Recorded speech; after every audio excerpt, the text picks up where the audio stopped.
he really didn't.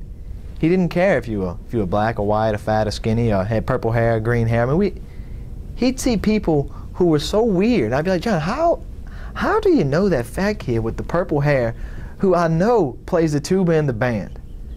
And he's like, I met him eating lunch over here the other day. He said, we were standing together at the Cocoa Krispies machine. I had some cereal, he had some cereal, and we just started talking. He's like, you know, his dad played in a band. And I was like, what?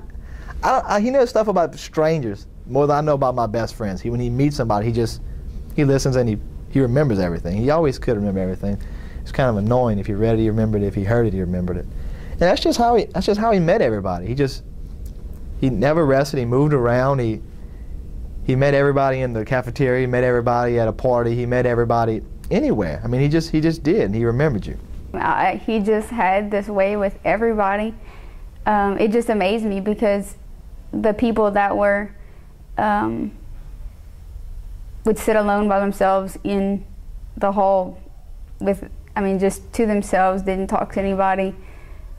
He had a relationship and a friendship with all of these people.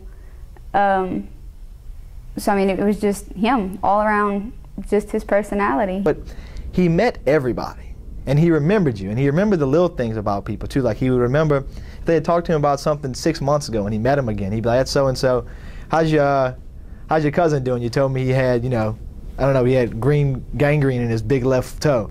And he'd be like, "Yeah, he's doing good." And he'd remember those small minutiae about people and things, and it was endearing to people, and it was funny, and it was fun. You know, he had one of the biggest hearts. You know, the people that, you know, a lot of people didn't hang around with. You know, John was never a stranger to them. He would go talk to them, and you know, he never made anyone feel less superior, you know, than what they were. You know, he always made them feel equal on his level, and I think that got a lot of people through some tough times. You know, in high school it could be rough, you know, and a lot of kids, you know, go through some bad situations, and you know, John might have not known their name, you know, but he would at least express his gratitude towards them.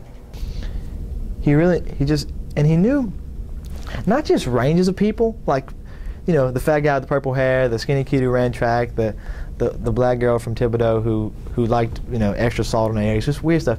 But he knew old people, like the people who young college kids should know, like the old art professor who still eats lunch in the cafeteria, the old guy who does the paintings out by the swamp at UL. Just guys that nobody knows. Like, you know, you see him and you recognize him, but you don't really know him. John would walk by and he'd be like, "Hey, Melvin," and they'd be like, "Hey, Melvin." And it was just stuff like, it was just weird stuff like that.